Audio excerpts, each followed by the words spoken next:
Station Gang. Welcome, Supreme Clientele. Episode 50. We're dropping 2 quarters on the table tonight, man. I can't believe it. I cannot believe we are here. Episode 50. I thank my brother for all the due diligence, always showing up for me, man. Lynk, how you doing tonight, bro? Good to see you. Good. Glad to see you as well. Another one for the books. Great conversation, regardless of what we talk about. So I'm Yeah, I'm, I'm excited. a landmark episode called for a landmark story arc. You know what I mean? And I think we're gonna do it justice here. I think we're gonna do the 5-0 justice. We're gonna get into none other than Secret Wars tonight, ladies and gentlemen. You know, it was week 5 here in July as far as new comic books were concerned, and a very light week in that regard. So I thought we would get into you know, for me, my favorite major comic book event of all time, at least on the Marvel side for sure. DC's got some close contenders, no doubt, but when it comes to Doom, man, it gets no better. And what's going to be surely be a touchstone for the MCU moving forward. Obviously, they had already announced Secret Wars when we had Kang and Jonathan Majors in the picture, but now that it's Doomsday preceding that and the Russos are back, like obviously that whole picture changes drastically. But yeah, I just love this event for everything. Like I didn't experience it when it was coming out issue by issue. I know it had some delays with getting the issues out there, and there were some problems with that, but regardless, I think it stands the test of time. Really a timeless piece of art, I think, from Hickman and Ribic. And when you look at what the Marvel universe was before versus after, I think it really is one of those.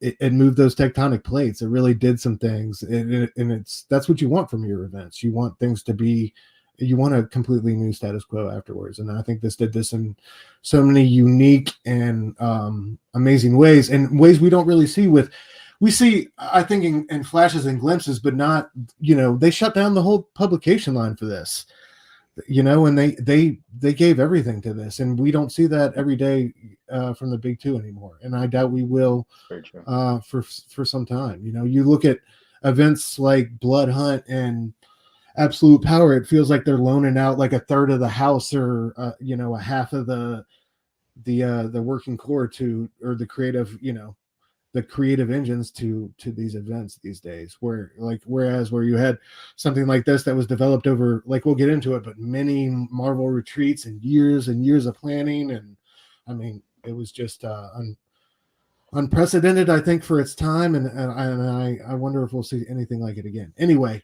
one of my favorite events to get into. Link, how do you feel about 2015 Secret Wars? Were you experiencing this one as it was coming out on a weekly basis, or a monthly basis rather, and all that good stuff? Like, how did you digest this? I did read this. This actually, I didn't really take a hiatus, but the comic store I had gone to since I was a little boy shut down in 2011, and I didn't want to go to any other spot. I didn't bother.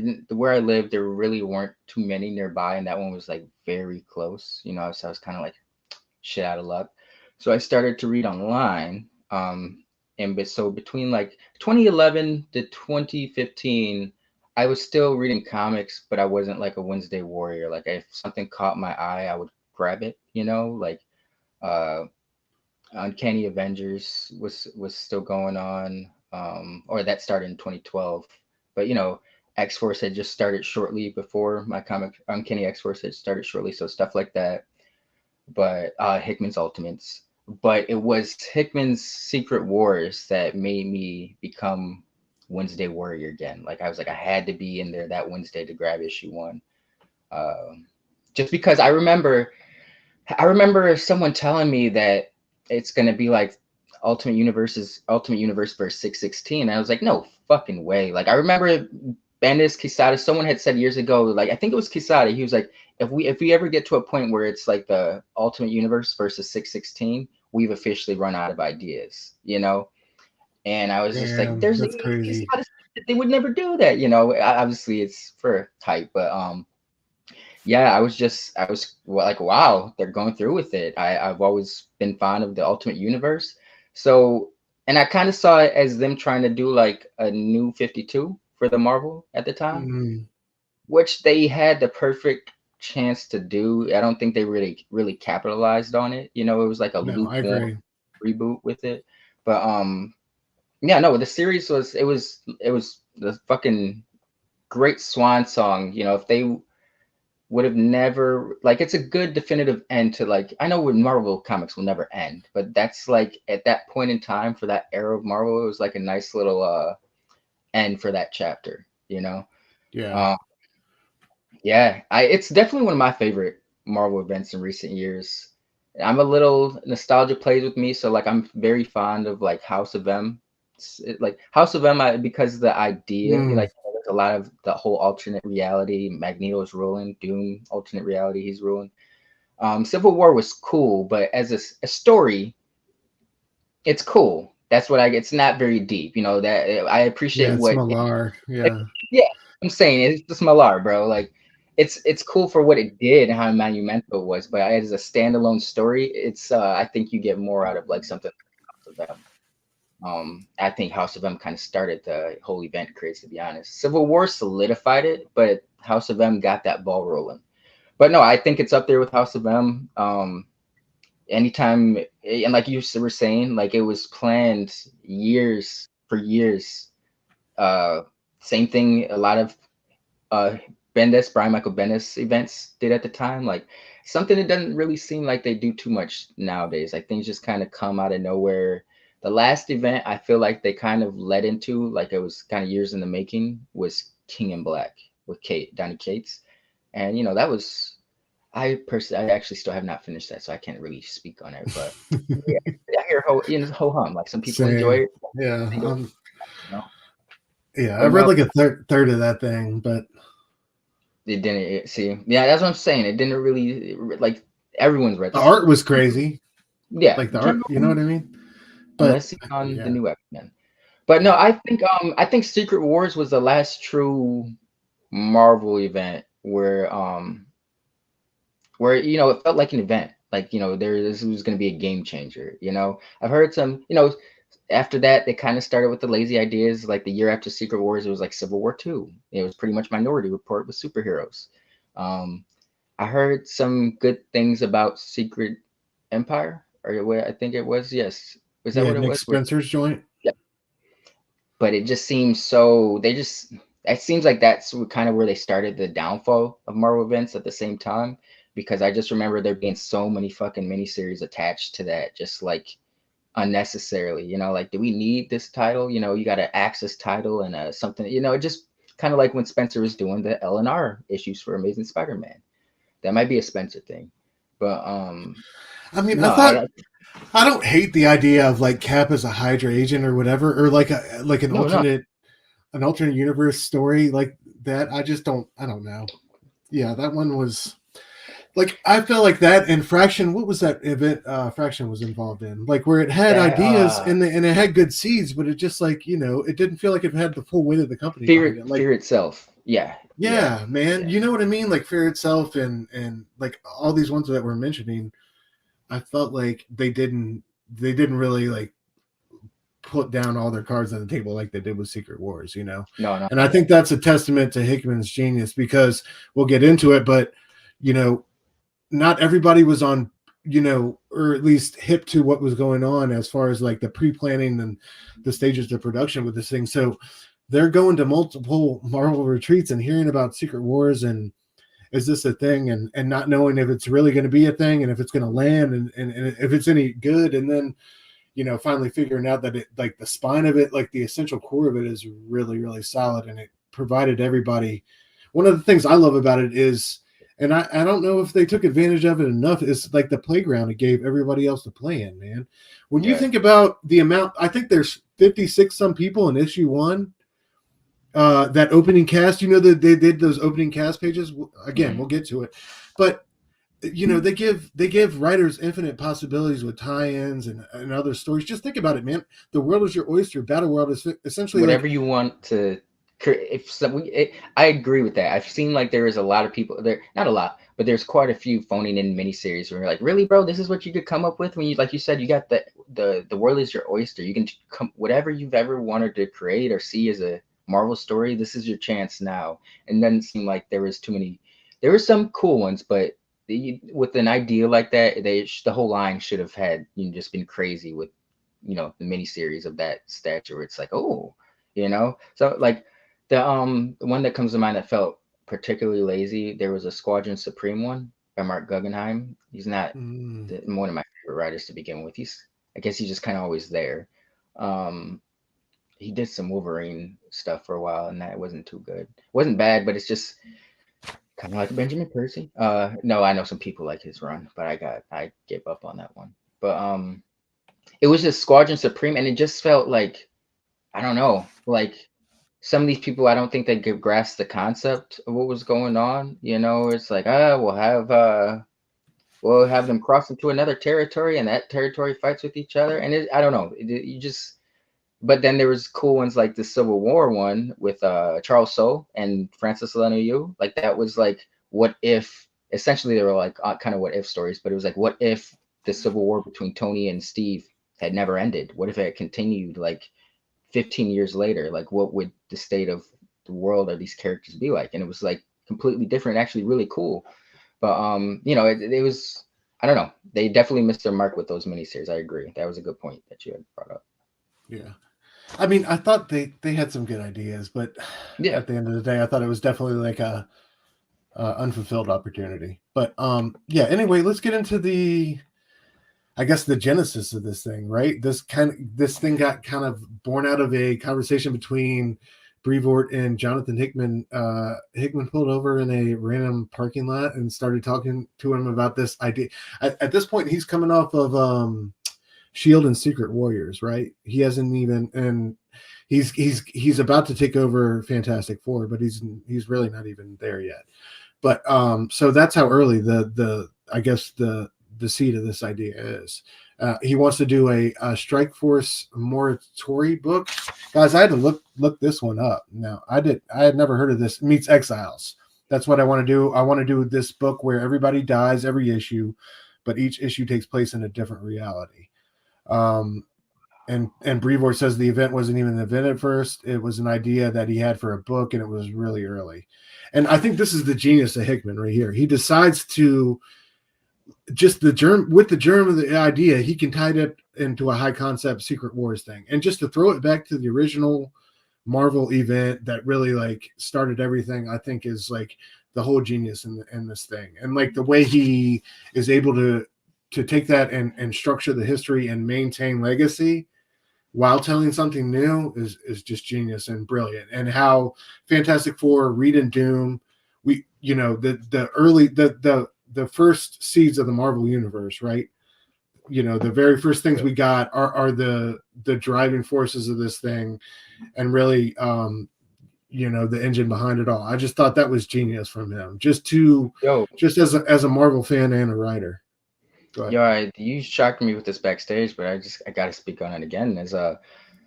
I'm shocked that this is the first time I've ever hearing. I'm a big fan of Exiles as well. If there's like, not niche, but like, I grew up with like my high school years were comprised of many Ultimate books and Exile books and X-Men stuff. But like, not too many fans. I think the Exiles have a lot of fans, but I don't know. I feel like it's almost a niche property. But I didn't know until today, before you told me this, that Hickman was inspired by Exiles. Even knew of Exiles, which leads me to my next thing. Marvel, Saboska, whoever is listening to this, if you guys do see this, if you do start an Exile series with Blade, X-23, Elektra, Gambit, Human Torch, stars, some of the stars of Deadpool and Wolverine, give us our credit. If you don't make this book, you guys are obviously sleeping on an opportunity, and there's like a disconnect there. You guys need some new blood, so give us a call. But I don't know. I feel like that's a genius idea, especially like you're telling me the Hickman Exiles thing. Like, how great would it be to have a book called Exiles starring those characters who were essentially exiled from their own timeline, and they just kind of go around on some maybe it's like Hickman, maybe they do that. Now you can build some rapport with them, but like some slider shit, Yeah, absolutely. Just to give you like a synopsis of what Strike Force was about. It ran from 86 to 89, created by writer Peter Gillis and artist Bryn Anderson. The premise is that Okay. aliens have invaded Earth and nearly succeeded in conquering it and stripping of its resources. But a scientist discovers a process which can provide humans with superhuman powers, effectively creating a group of defending superheroes. However, the process would also ensure that these superpowered humans would die within a year of getting their powers. So it focused on the heroism of the main characters and in face of impending death, fighting the invaders, with the knowledge that their fates were sealed regardless of whether or not they prevailed. So I Wow. don't know, pretty heavy, man, for a Marvel elite.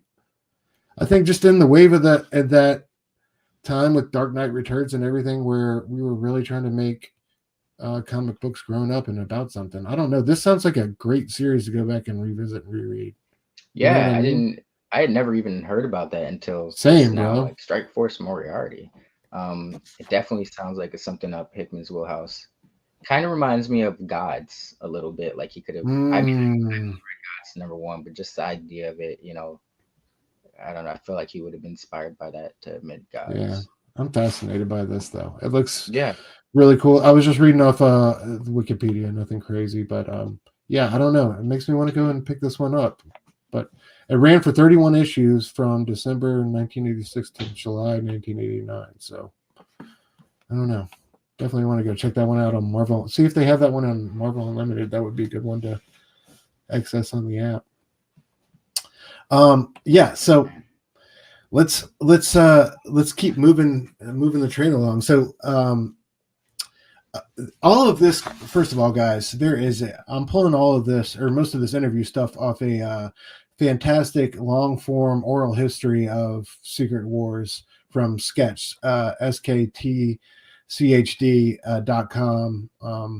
You do have to subscribe for it. I got the 1 week trial subscription that I'm sure I will forget to cancel and get charged for. But regardless, dude, it was so worth it for this article. It's got takes from all, Scotty Young, Sam Humphries, everybody, Jerry Duggan, everybody who did the tie-ins, Hickman, Wow. Ribic, Brevoort, like everybody involved with this story. So it's definitely worth it. I highly recommend it. If you just search oral history of Secret Wars on Google, it's sure to surely be the first thing that pops up. I highly recommend it. I can't say it's worth the subscription fee, but it definitely was to me. So I'll just put it that way. Just remember to cancel it. Then Yeah, just get that cancellation in within a week. But shout out to Sketched, and let me get this guy's name real quick before we move on. David Harper. This dropped back in 2021, January 2021, but amazing article, man. Amazing retrospective on this event. Yeah, so he started angling Hickman with the knowledge that Brevoort just gave him enough confidence that this was a good idea and that he should start planting the seeds of it.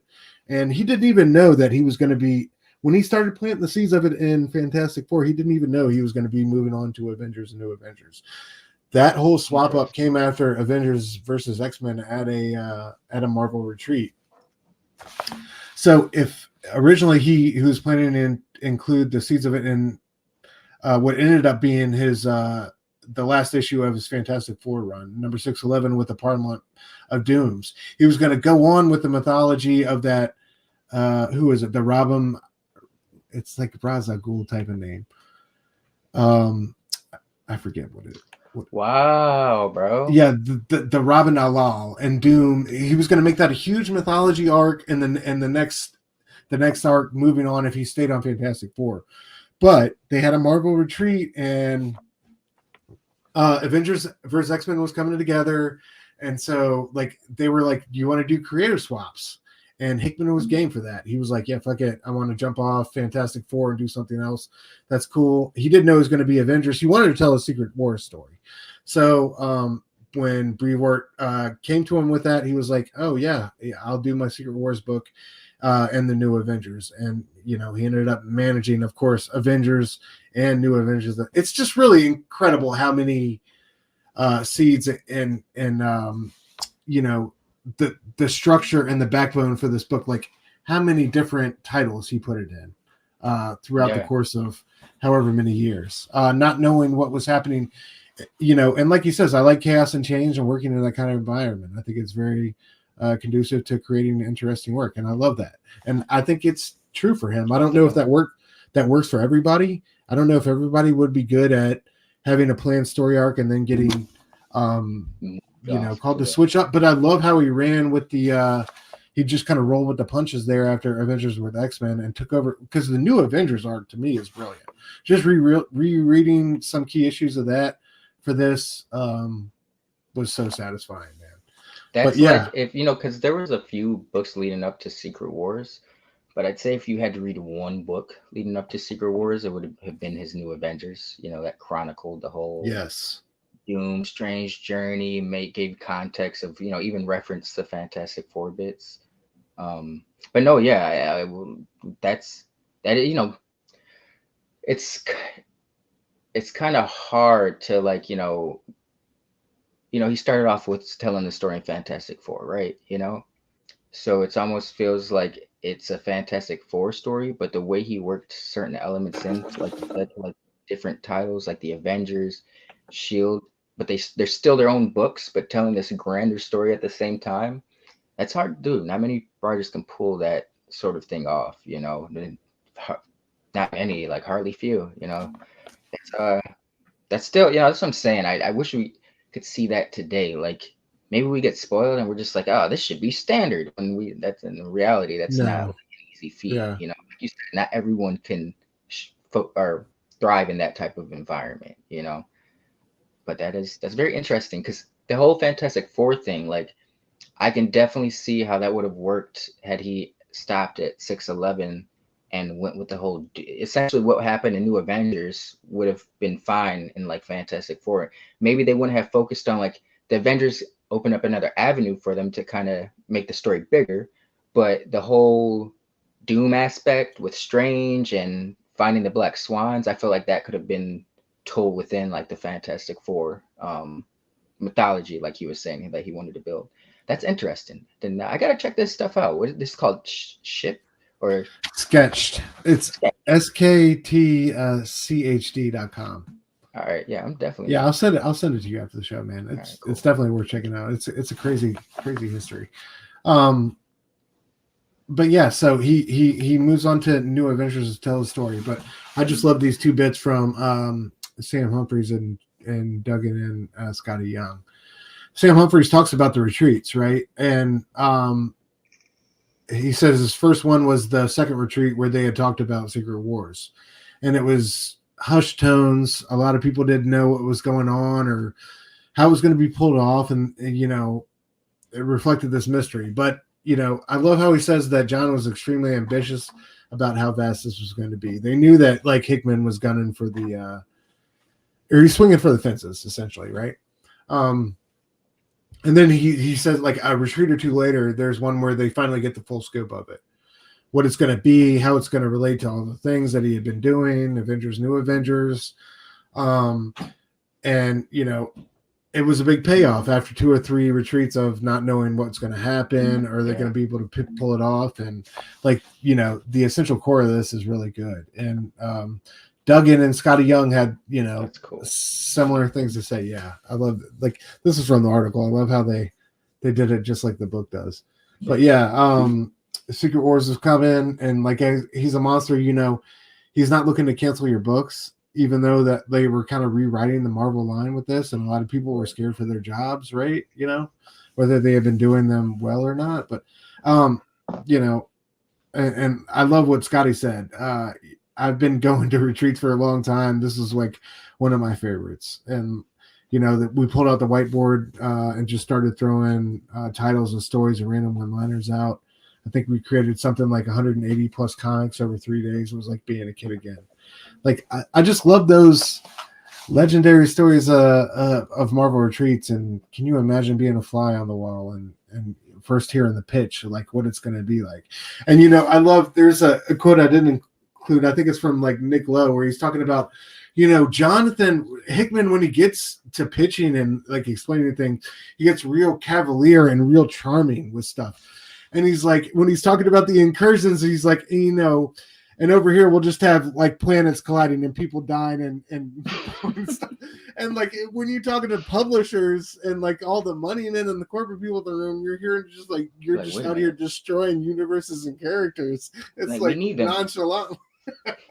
Yeah, it'll be great. It'll work, You're guys. Trust scaring me. people, man. Yeah. It's I don't know, it's just a testament to his genius and his vision with this thing, dude. But yeah, I think like, you know, this is a photo from Bendis's Twitter from 2013. This is a Marvel retreat. It looks a lot more corporate and formal than I thought it would. I thought it would be like more hangouts. yeah, like we're in the backyard grilling out, freaking drinking beers, tossing ideas around. This looks a lot staler than I thought it would. Regardless. Yo, question. Yeah, What do you think? Is it only the exclusive writers that get invited to the retreats? Nah, man. I think wonder. everybody on the roster gets invited. Everybody on the bullpen gets invited. Some people are. I think it's a type of clicky conversation thing, like where more privy to. Yeah, some guys are having like, because when like just Sam Humphries talking about how going to 2 or 3 retreats before finally figuring out what Secret Wars was going to be and like, you know, what it really is, just but hearing in hushed tones other people talk about it, it feels like, yeah, they're over there talking about it in the corner, but we're not getting all that information. It's funny that you brought up Sam Humphries, because he was the guy I was looking at that made me think, like, what do you have to do to get invited to a retreat? Because he was never been DC or Marvel's A-lister. All respect to him, I'm sure. I don't think I've read the right thing from him, but the Marvel DC stuff I've read from him has always been like, it's cool, you know. But that's why I'm just wondering, like, how did he get invited to a Marvel retreat? You know, I mean, I know he was doing, but what was it like? Because he was definitely doing the tie-ins at the time. I think he was doing this, and what else did he say he was doing? Kitty Pryde and Oh, you know what? Star-Lord, Kitty Pryde, and I yeah, did like. So he had 2 titles going on. I like the Star-Lord and Kitty Pryde. Planet Hulk was cool, and I remember he did do I think he did 2 Star-Lord series, but the first one, it was cool. It was solid. Yeah, and I think he was doing Guardians of the Galaxy or something at the time, and Hickman pulled him aside after one of the breaks in the thing. He's like, the toothpick is Groot. He's like, don't fuck it up.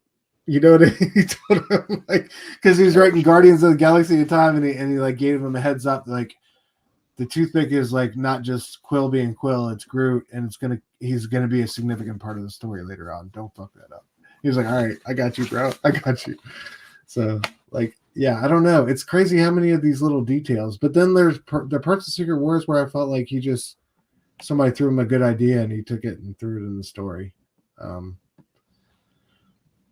But yeah, I don't know. I haven't really read any of these tie-ins, but regardless, I think it's cool that they felt like they had this type of creativity, and that was like Kids at Christmas, Hickman said, and I think that's you know, that's a dope thing that they were able to accomplish. Even though I pitching whatever the fuck they wanted. Yeah, absolutely. Definitely memorialized this whole encounter is memorialized in Secret Wars 2, where Hickman wrote a story basically of how this pitch went. Right? No shit. With parts that are truthful and parts that aren't. Like Buckley here, the Marvel publisher at the time, I think he's like Marvel Prez or I don't know. He's got a real senior spot now. Basically got up after Hickman's pitch, was really impressed, and basically told everybody, this is what we're doing. And we're going to cancel all moving books, like all books moving forward. And like, you either get on the train or don't. Yeah, exactly. And Hickman at the time was like, I don't even have an ending. Right. You know what I mean? As he's hearing this guy, like, you know, just like, you know, campaign on his behalf. And then of course, like in this story, Doom shows up. I just love this, bro. You know, and tells them like, you know, you got to get an ending together. You know, and he tells them, I promise you, if nothing else, like Secret Wars is going to ship on time. I just love that little joke. Anyway, Secret Wars. It was a little delayed, but I don't think there was anything that was more delayed than Civil War. Millar Civil War. Was that bad? Really? Yeah, bro. This shit started in May of 2000. Mind you, 7 issues. It started in May of 2006, and it ended like February or March of 2000. The final issue came out in February or March of 2007. And And Civil War, that was changing up so much at the time. So there's so much going on in the actual series that books were affected by this. So it's like we can't release this book yet because an issue, if we release this book, it'll show that this character's dead when it hasn't been released in the main Civil War comics yet. So in Hickman's defense, at least it wasn't as, we know you're the moneymaker, Millar, but that release shipping schedule was atrocious. Yeah, that's crazy. I did not know that. All right, real quick, let me get to the chat real quick before I get into the backbone of this guy. We got Verno, Verno, Station Bro.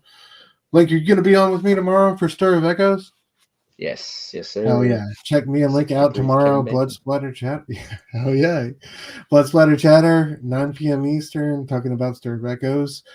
I understand the chat picked up this Kevin Bacon classic last week. Viewers choice. Nice. Yeah. Oh yeah, so y'all check us out there tomorrow night. We got Rogue in the house. Rogue, Station Bro, episode 50, right? Nuts, man. Can't believe we're here. Oh yeah, the world is yours, Bobby. Just like Tony Montana said. E, what up, bro? Station. What else we got? Sal, what up?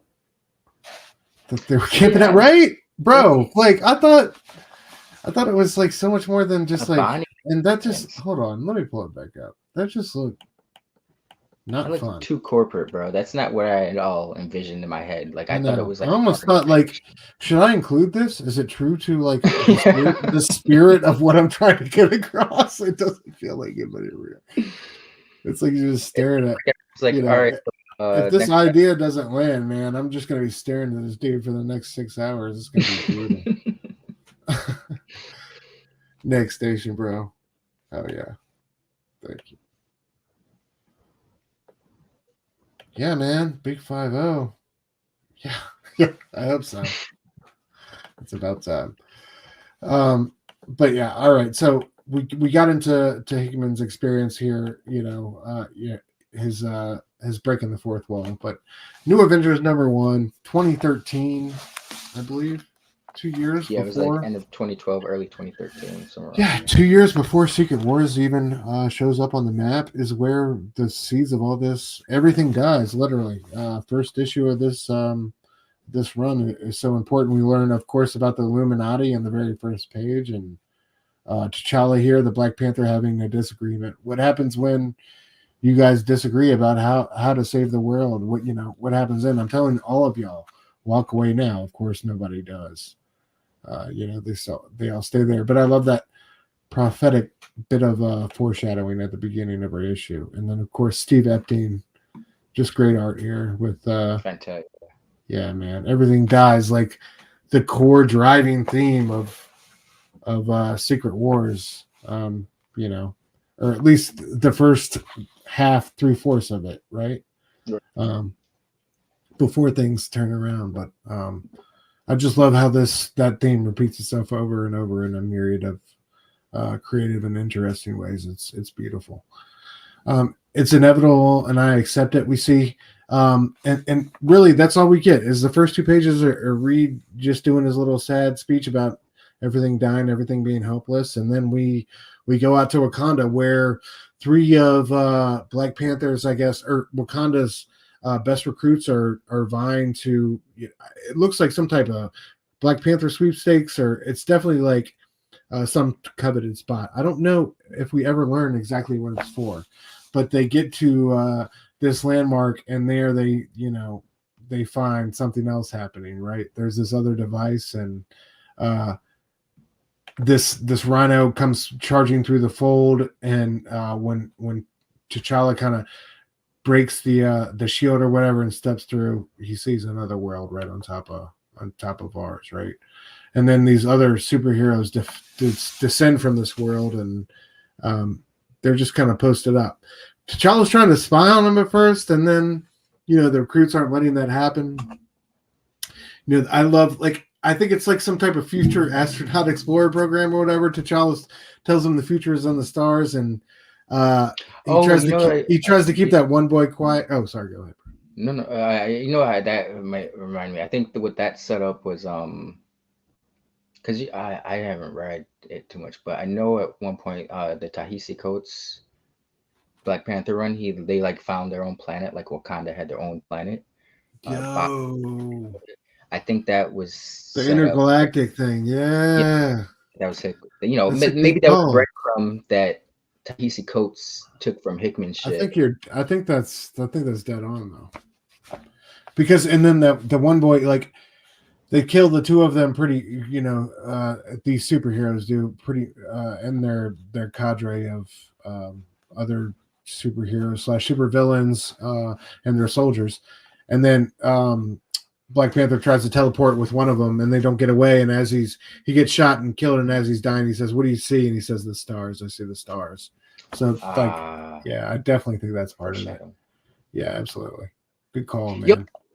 I haven't read it in a minute, but I forget what Black Swan was. But when you saw Black Swan, did you think she was like or did you ever get a vibe eventually? Maybe not initially, but after reading her a few issues, that she was like an evil Susan Storm or like a Emma Frost. Hmm.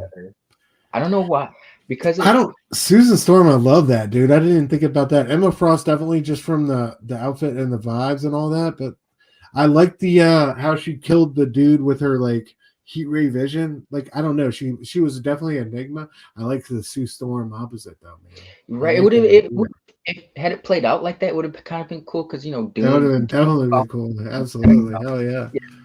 I would have been here for that if she would have been like it would have been Sue Storm. Like cause Sue did like she had her moments, but that would have been cool if she had like a final face off, like with her own doppelganger. But yeah, I love this scene between her and T'Challa. Tell me if I came here to kill a world, would you try to stop me? I would do more than that, or I would do more than try. He tells her, um, and he eventually makes to the woods. He tries to get away with the boy. The boy gets killed. He comes back. He hits her right after she pushes the world destroying button on this machine and destroys this other world. It's curious that she came down from this other world onto Earth, onto this Eden that her partner described it as, and destroyed the world she came from.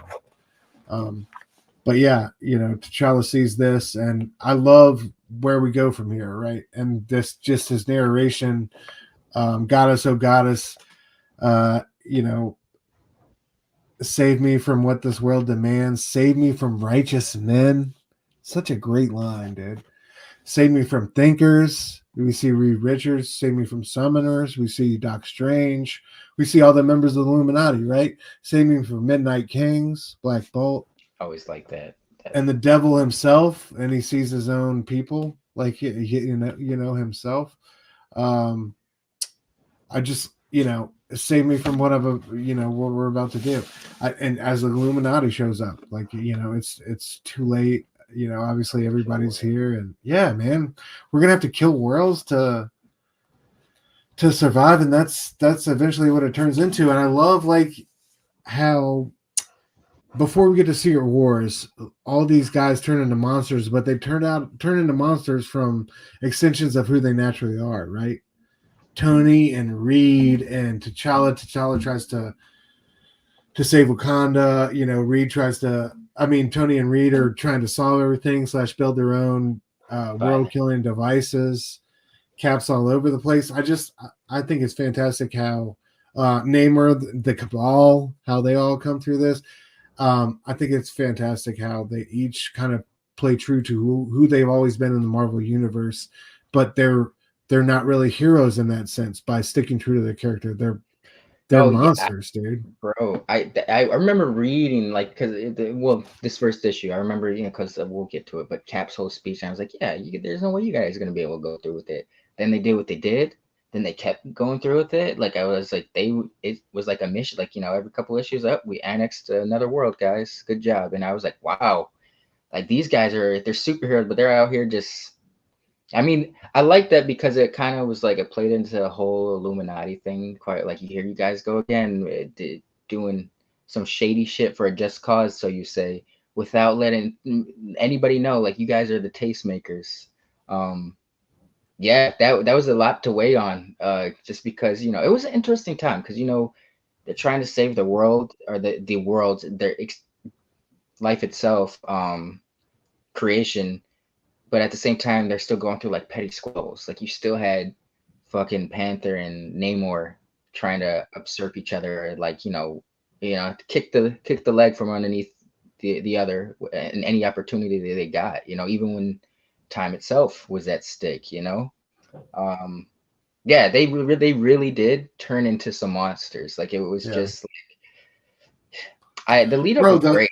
The final episode of New Avengers, I should have concluded this panel, but Tony Stark and Captain America are literally, it's just like Civil War. They're beating each other to death as shield helicarriers fall on top of Shooting. them and crush them to death, all for naught. Like they just die in their own rage and violence and what they've always known. It's not like, they didn't do anything extraordinary or they didn't Nothing save the heroic. world this day. Yeah, man, they played their part, and that part was destruction of their own universe, and a lot of the universes that they came in contact with. It's just it's so like, demoralizing and mind blowing, and just an amazing.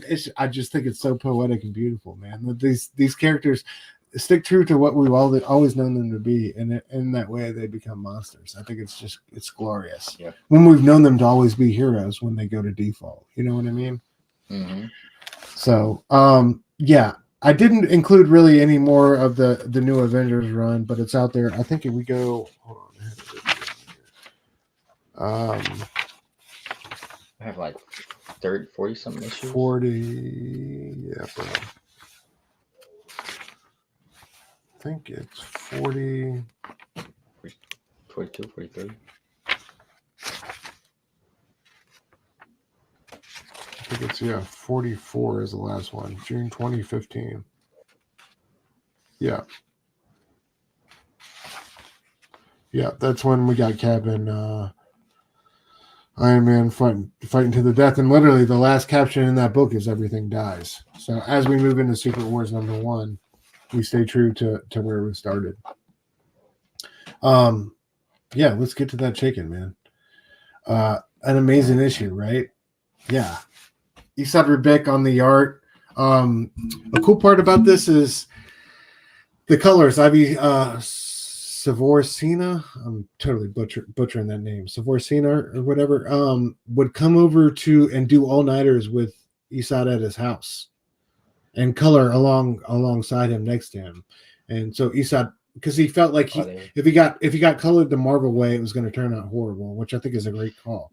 Very so true. he said, if I can have my hand in the coloring process and kind of guide the colorists along the way to how I see the art, I think that would be the the best thing, because I think if he had the time, he would like to color everything himself, but obviously that wasn't an option now. And I think he was doing he was putting out pages at a good clip despite their delays. I think for the quality of artwork that we got from him, it's pretty incredible. And I think he was definitely busting ass. I don't think he was he was resting on his laurels or taking his time with it. I think he said the amount of work he did, he was kind of on autopilot, just going hard every day. And Tom Brevoort said he sent him a bottle of vodka when he was done. That's the only time he's sent a bottle of liquor or anything like that as a congratulatory gift to a creator, but he thought Esad deserved it. And as we'll get into the story, I think just first off is Doom. He loves Doom. You can see his passion for drawing the character. Every time we see Doom, it's incredible. It really is. Yeah. Whether it's the Temple of Doom or the mask or a close-up, man, so many amazing close-ups with his eyes and the emotions he's able to capture. And then these grandiose, bigger than life, epic scenes, close-up scenes, the actions, like he does it all so well in this, man. Just such a fantastic job. And shout out to Hickman for picking him. Hickman knew he wanted him like well before he even started, and the editors because they knocked it out the park with the Ultimates, bro. The Ultimates run was very short-lived, but I think as much as Miles breathed new life into the Ultimate Universe, he was a big draw, but I think Hickman and Esad Ribic's Ultimates definitely helped. Nick Spencer was doing X-Men. Nick Spencer's always doing something. I don't really. It wasn't bad, but I just remember not caring too much for Nick Spencer's X-Men. But Miles and I was just like, this is the book that when Hickman did his Ultimates, I was like, this is the book that we've been needing, a monthly comic that's doing epic shit every month.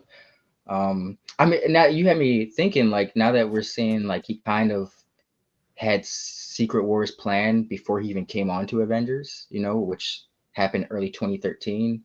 I think Asad Ribic's last issue of Ultimates was sometime in 2012. I think it was before Avengers vs. X-Men, but that has me thinking, like, I can't think of anything between um, their Ultimates run and Secret Wars that Esad Ribic did. And he probably did something. I got to go look it up. But if he didn't, that has me thinking, like, was he working on Secret Wars this entire time? Or in between When did all you those. do the Jason Aaron Thor stuff? Shit, you are absolutely right. Is That's that in the 2012. is That's that when in the he. gap? Yeah, Okay. yeah. Thank you. Oh yeah, the I Gore, knew. that was a Gore the God Butcher run, wasn't it? Yep. Yep. Oh yeah, Yo. classic. So yeah. Man. Okay. So he. Okay. He was. Bro was killing it though. Bro was Man. taking Yeah. That's no because days off, man. no. Yeah. What a Even the Thor run, stuff, epic shit. Like this right? man never phones it in. And like Gore looked okay in the movie, but nothing like the animal he was in the comic books, dude. Like he was a creature in that. Like I just love Scary. revisiting that. I got that trade paperback not too long ago, but yeah, No, oh that's yeah, absolutely worth it. yeah, absolutely, Yo, great story. it had me the issue 1 of Secret Wars. It didn't really bother me, but I was always thinking, I was like, this is not even an issue 1. This is like an issue 0 because the story doesn't really kick off until issue 2. But that's another comparison to House of M. In House of M, Magneto was the ruler, and Secret Wars, Doom is the ruler. In House of M issue 1, it was just the Avengers and the X-Men talking about what they need to do with Wanda. The alternate reality stuff didn't kick in until issue 2. Yeah, Some yeah, themes there. hell yeah, absolutely, bro. We got to do a House of M breakdown, man. I didn't know that was your joint. Hell yeah. Hell yeah. Fable in the house, bro. We're talking about we're on Secret Wars #1 now. We were on the lead up to it, man. Station, bro. Hope you're well tonight. Good to see you, brother. All right, yeah. So we get like this conversation with the Beyonders, or at least a little glimpse of that before we get to the end of the issue, right? But synaptic death, I love that, but it's not the end. And I love that close up right there. It's so fantastic. And like the colored the colored pencils or whatever it is by, like the color of that is just beautiful, man. There's so many great close ups of the Doom mask in this. And there we are with the Beyonder's power, that brilliant blinding light is God, but he's been with us all along. Man, shit. Pull out my mic, my headphones. But I don't want to jump too far ahead, but that light reference had me thinking of, because I was already thinking of my favorite panel. It's at the end of this issue, where it's like, and so it was kind of that reference of like, when God said, "Let there be light," and it's like it shows a black panel, like every time's been evaporated. Then it shows like a light, and you see like Doom's face, So it's like symbolically like he's God. I always thought that was like a cool ass panel. Yeah. Are you talking about the one with the green where he's like standing right there? No, it's kind of like a full circle thing because it's kind of pulling on that line right there, but it's at the very end where it's like they show everything blow up and they just show like a black panel showing like there's nothing yeah. and then it I know shows like exactly. Doom's face and I always thought that was super dope. Yeah, hell yeah. Yeah. Like I said again, man, like that's just like the one panel. I love it. It's so beautiful. Gorgeous. Like you said, he was so great at it. Probably doesn't sound like that big, but to emote Doom's emotions with just the eyes, bro, like that's Esad Ribic was the man in that aspect. Absolutely. Like I'm thinking of when he addressed Thanos, and you could just tell he was like had that I'm not fucking playing around look, and it's when he addressed him like I'm done with this, you know. And you could like mind you, it's just in the eyes, but somehow it's like a black bolt thing here that Esad can emulate emotion with such little to work with, which is crazy. Master. Absolutely. Seriously. It's gorgeous, man. You can tell his passion for the characters and the situation. Anyway, from our little like preview of Doom and what happened with the Beyonders, we get to basically like the last day of the incursion, touchdown incursion, and our Ultimate Universe and our 616 universe fighting against each other and trying to make it happen. What did you make of all this, bro? This was crazy as hell. With the Maker kind of deceiving Shield and Fury, getting him to launch everything, against the city below, and then really just to bide his own time so he can launch his life raft and try to get away. Yeah, this is crazy. It's diabolical. It was cool because this is what like we were talking about earlier, where Hickman builds off of his previous stories. Like this could, to anyone who hadn't read their Ultimates run, it could be just another throwaway scene. It's just dudes talking, setting up the Maker. But if you had read his Ultimates run, it's kind of like it's kind of like they spent most of their Ultimates run trying to fucking stop the Maker, And now it's like if you did read their Ultimates run, you're saying like now they gotta be buddy with each other because all hell, it's just the irony of that, everything's going to shit, and the Maker's the one who almost destroyed the world is your last bastion of hope, But no, I thought it was brilliant. Kind of, it easily kind of said. I don't think they were kind of revealed who. So if people read this for the first time, they wouldn't know who the Maker was, but it set up how diabolical, how untrust. You can't. He's a snake, you can't trust this guy, Like you said. You thought he was actually helping them. And meanwhile, this man was just by. He said, "Fuck you guys. I was just trying to get my life raft going," So he's that type of dude. Yeah, they'll fight a little harder. He tells the Cabal, "Won't that be fun for you and your Cabal to watch?" And Thanos says, "You humans and your unseemly theatrics. There is no honor in running from death. People should know when their time is up." And of course, here's our cast for this incredibly packed first issue. Right. We got the Illuminati, Amadeus Cho, Strange, Black Bolt, Black Panther, Beast. Now Amadeus Cho. This is like the Earth 616 Illuminati, right? Doom and Molecule Man, who are obviously doing their own thing. Then the Avengers, the Fantastic Four, Guardians of the Galaxy, and then Humans. And then we got the Ultimate Universe, Earth 1610, the Maker, Hawkeye, Nick Fury. And then we got the Cabal, right? Thanos, Black Swan, Terrax, Namor, what is it? Proxima Midnight? Yeah, man, great names. Maximus, Corvus Glaive, like all those are just great villain names, man. But yeah, Kitty Pryde, Wolverine, Spider-Man, obviously, who will be one of the few survivors, of this event. So these two are, having an incursion together, going to war against each other. Metahuman versus metahuman.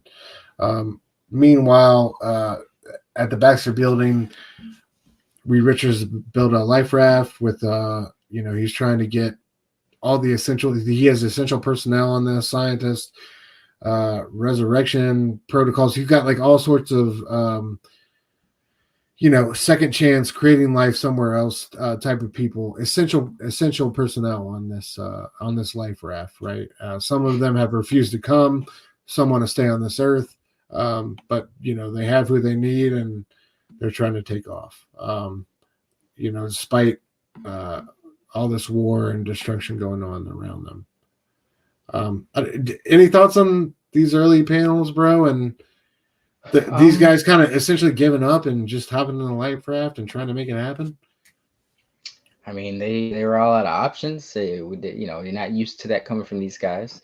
But I will say that I know there's not much they could do. It's not really picked, but I always thought it was a little off. I was like, realistically, there's no way the 616 or the Ultimate Universe 1610 could compete with 616. They probably got like maybe 100 heroes altogether in their whole reality, maybe 200. while 616 has thousands. And then we're not even getting into the mutants, bro. Like, all the mutants who aren't superheroes or X-Men just live everyday lives but have powers. Um, I don't know. I don't think this in reality, the Ultimate Universe would not. There's no way they could put up any kind of hope. But a valiant effort, though. I respected Ultimate Iron Man coming down with this giant Iron Man jet. Yeah, I love what did Rocket say? What? Oh, you mean the massive tacky red and gold thing that basically says, "Hello, I was built by a giant tool. Please, oh God, please shoot me out of the sky. No problem, I got you." I love that line. But I think it was very cool that, because it's like you don't see it too often because they got to keep status quo. But towards the end, when you start people getting shot or just dying, you're just like, oh shit, like this is real. It's hitting the fan. Absolutely. Yeah, there was a nice little moment. I think it was Drax and Rocket Raccoon, I believe, where like Rocket just gets like blasted through the chest, and just like, wow, okay then, that's what we're doing. Yeah. There was one part I always kind of was very interested in, but they didn't really elaborate on it. Was the whole Cyclops bit at the end of this? With he's got the Phoenix Force. He had that yellow red costume, and he had the Phoenix egg. I always thought that was like setting up something else, but it didn't. Oh, it set it up something else. It set it up him getting his. We'll get there. Used as an example, like not even the top flight mutant security of the world with the powers of a god can stop this. I guess that was. I love how you call him top flight mutant security of the world. That's exactly what Scott Summers is too. On the top flight mutant security of the world with the Phoenix Force. Of the world, Craig. And Doom's got the answer to that. Dude, let me get to my favorite part of all this like chaos and nonsense between the Ultimate Universe and the Earth 1612. I'm skipping ahead. Oh, wait, hold on. Let me not skip ahead too much. I guess it's too far ahead. Here we get a little foreshadowing of Miles, right? He's on the Maker's ship when, it opens up and lets out all these other warships. And that's how he basically gets a ride into that's how he crosses over. Well, that and a hamburger, which we'll get to down the line. I know it's comic books, but I've always wondered, like, where the fuck were you keeping that? And it's just been in your back pocket this whole time where you're genius, dude. How was that motherfucker not? Like, just so many questions that we'll never have answers to. Yeah. He's like, oh man, he really shouldn't eat that. I forgot about that scene, the Punisher scene. That's where we're getting to, bro. All right. Okay. I'm sorry. I love these emails we get. Wilson Fisk sends out an email out, right? To all the old cronies, lizard at coldblooded.com, hit the target at hit.com. Like all of you, I dreamed of a glorious end, me standing over the vanquished as the world looked up in envy. Oh, wait. Went too far ahead. But it seems time that fickle mistress has robbed us of all such an opportunity. So I say this: if the world is truly ending, let it end thusly with drink and joy at the sight of our great enemy's failure. Please join me for a most raucous celebration at that place where we met that time for the thing. I'm buying sincerely with Wilson Fisk. And so all these guys, we got, it looks like Norman Osborn, Bullseye, who was that? Scorpion. All toasting, our heroes just losing horribly on TV. Who walks that, man? But Frank Castle. Gentlemen, they say that when you die, you can't take it with you, which begs the question, what am I going to do with all these bullets? I just love the scene. And I feel like, there's Sandman. I feel like this is one of the scenes they pitched at the retreat, right? Where they were just like throwing ideas out. Somebody threw out this idea. What if all the heroes had like a get together at the bar and Frank Castle showed up? You know what I mean? Like, I just think it's one of those type of ideas, man. But just glorious. I love it. That's all you really need. But yeah, there's our boy Manifold trying to get all the essential people back to the ship. He grabs Scott Summers, who's just absorbed the Phoenix Force. Who else? Miss Marvel, or Captain Marvel, excuse me. Thor. Spidey. Star-Lord. Star-Lord, yeah. Yep, Star-Lord. Anyway, life rafts away. After that happens, like Black Panther's like, it's time to pack it up and move, man. It's over with. Of course, Maker's trying to stop that. They end up getting struck by Manifold gets Scott back into the ship. They end up getting struck by one of these bolts in between as the two worlds collide. One of these giant bolts of the electricity or power shears off part of the life raft, which has Sue and the rest of the Fantastic Four in it, of course, right?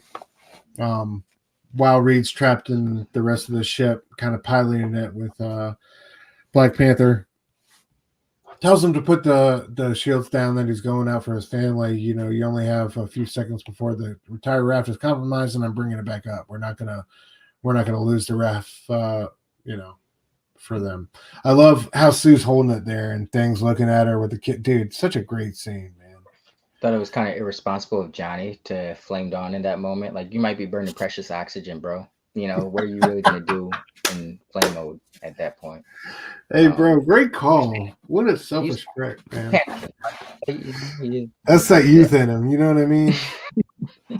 Silly bitch.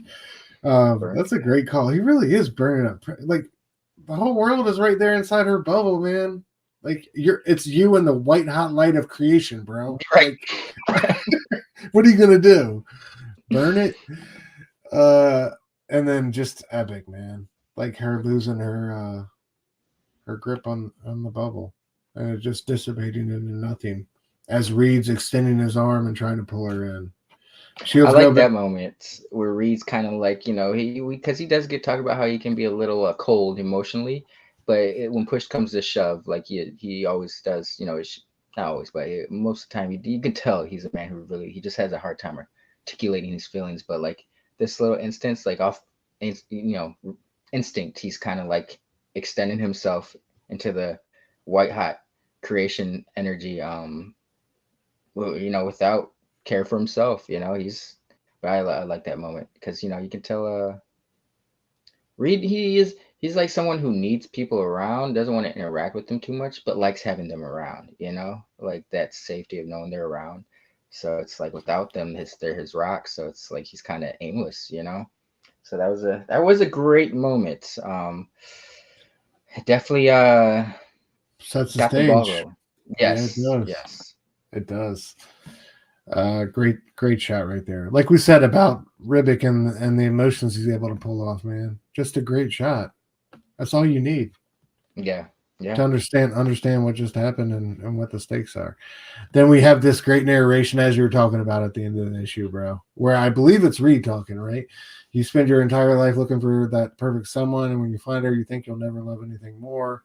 And you have children and realize what a fool you were, and now I've lost everything. We have lost everything. And just giving into hope or giving into hopelessness, right? And I just love that how we just go from that doom and that white light to darkness, and our second chapter is glorious. Yes, that was cool. Oh yeah. All right, let me get this second part up here. All right, so issue 2. Go ahead. Bad. One thing you're good.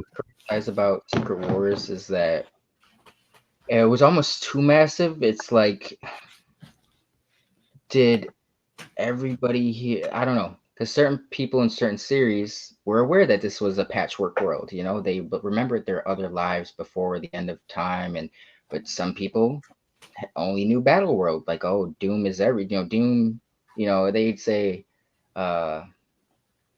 instead of all praise God or something, they'd say all praise Doom. Like they grew up believing Doom was the source of life, so I was very curious as to how that worked out. I know it's comics. I'm looking too deeply into it, but like how we'll see that Johnny Storm was he was the sun in Secret, Battleworld. But how long has he been the sun? How long have people been there? If certain people remember that's the start of everything.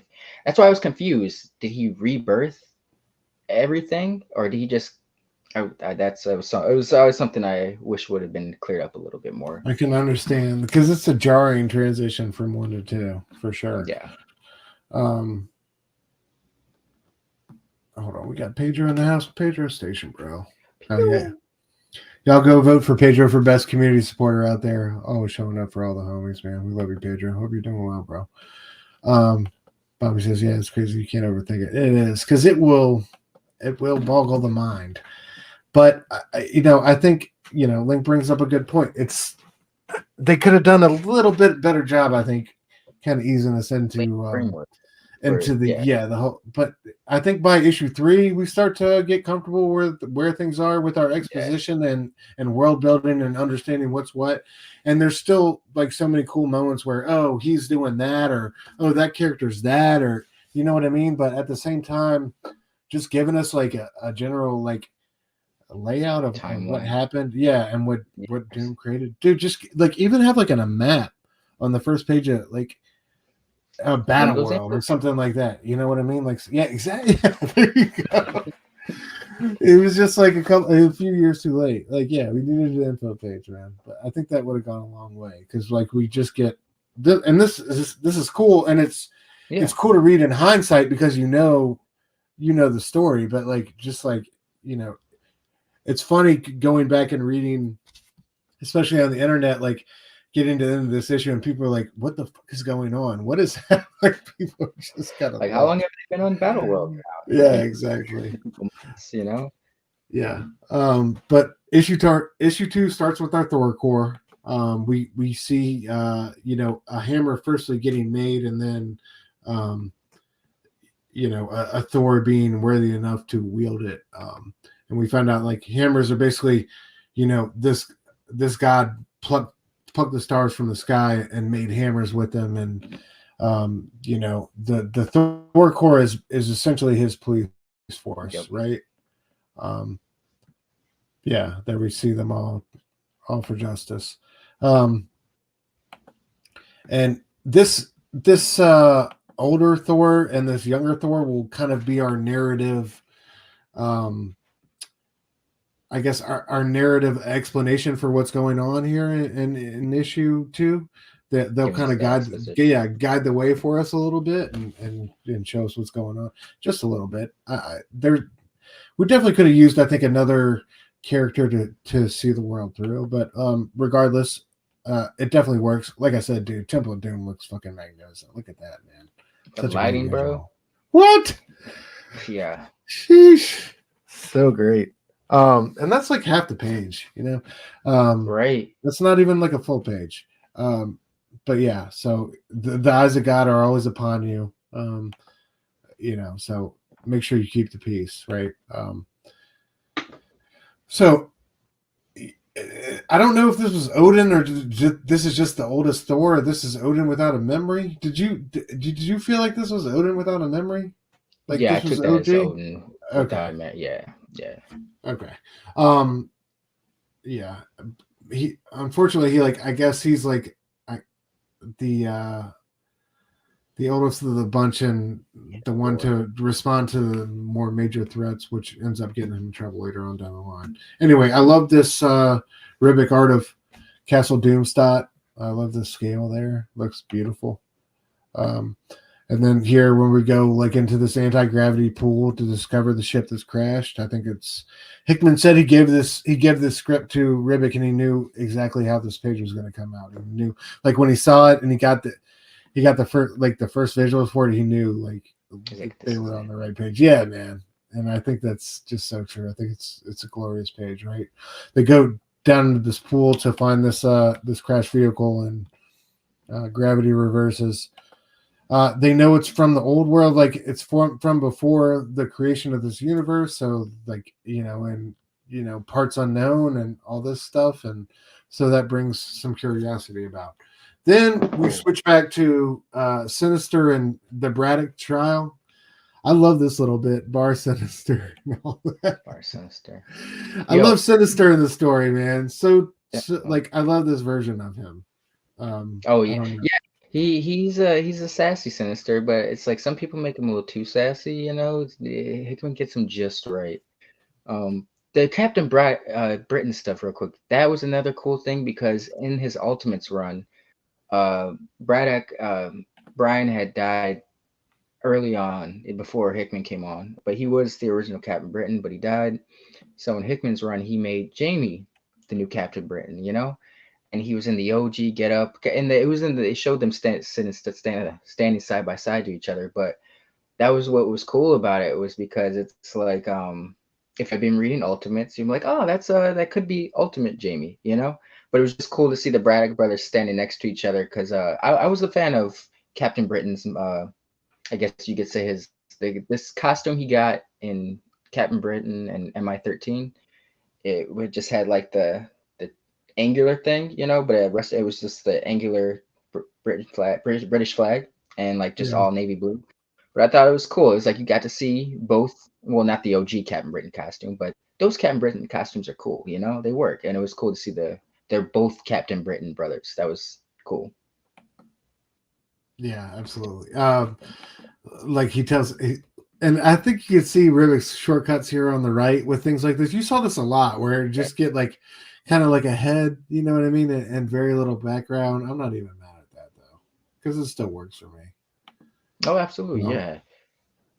Oh, but yeah, like you said, he warns his brother like this is a shifty one, man. You know what I mean? You're way stronger, but be careful. Um, you know, and Sinister tries to bully him at first and just go head up, and of course, like he gets beheaded, and Homeboy thinks it's over until it's not, right? You know, and a headless Sinister is able to, you know, knock him down and defeat him. And right before he drops the killing blow, who else stops him but the God Emperor himself? This is the first time we really hear him speak or interact with us since like that, yeah, the beginning Beyonder stuff, right? Great image, man. yeah, Just fantastic. sitting on the world tree, bro. You know, and he's like, first of all, I saved your life. How about some thanks? You know, and he's about to come down super harshly on James, but I just love this little bit where is it James? Yeah, I think it's James. Where Susan's like mercy, right? Victor, and he touches her hand and then he picks it up and takes it off of him. Yes, Susan, of course. Yeah. It's like, I don't know, empathy and kindness at the same time. But yeah, letting the brother go or giving him you know, the kingdom, sending the other one to the shield, he calls it. And then Strange gets a report. Just brilliant artwork. Again, I just love that little shot. The Galactus outside of the downcraft or whatever that's out there. And then you see that it's Franklin on Galactus. So cool, man. Of course, that fight with controlling him. Yeah, definitely. That fight with Ben Grimm is down the line is crazy. So yeah, there we see the shield. Braddock goes out here. This was epic, man.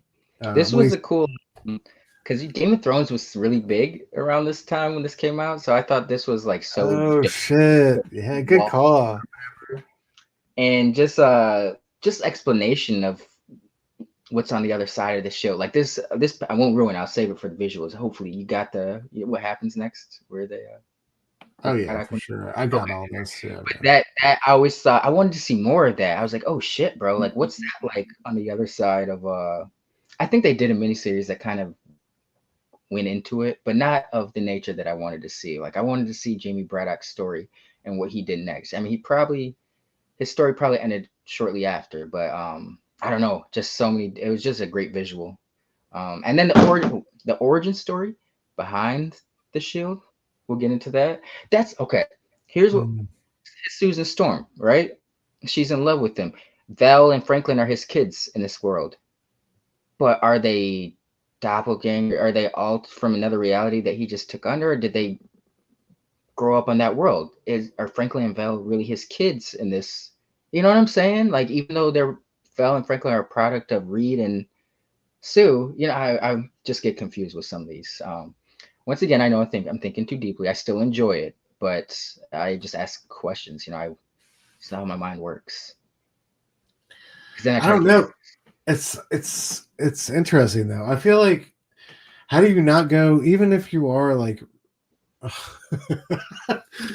don't know. There's no like baseline for this, but even if you are Reed's kids, how do you not go through a process like this and come out with some bit of doom in you? You know what I mean? yeah. Like, if you reshaped your reality and reshaped your memory of like, who your father and mother were, really were, and all that stuff. I don't know.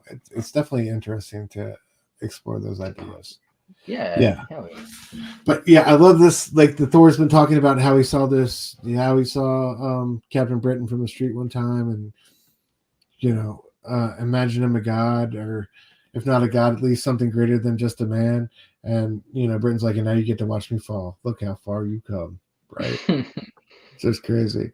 And he tells him, I don't have any desire to see that, but he says, this is the lesson from it. When they come to pull you down, don't let them drag you, son. You jump and take as many of the bastards with you as you can. And I just love like the action scene as he scales down the wall, lands amongst the zombie horde, right? And we think this is just some zombie coming up on him at first. And it turns out to be none other than Venom himself, right? Yeah, I'm going to show you with the others, but only on one condition. I'm keeping your brains for myself. I just again, with the emotive faces, so good. The fucking Captain Britain helmet. So with the glow of the sword, like the sword looks we popped it. fantastic. Yeah. Yes, bro. Yes. And then what? Like, what a brilliant freaking action scene, dude. I mean, what else can you want? It's glorious, man. Yeah. It's glorious. I thought he was about to go up there and just get beheaded on top of the castle wall. I didn't see any of this coming. You know what I mean? Like, when we go back to this, where is it? Because he's like saying he'll take his brother's place or whatever. So you're like, and oh, even they have this. Oh wait, I went too far. Oh dang it, my bad. Hold on. Yeah.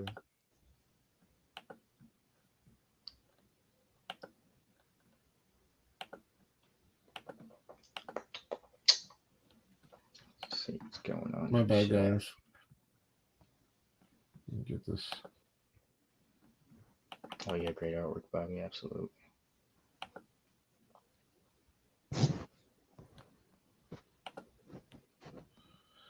Sorry, gang. Everything just disappeared on me.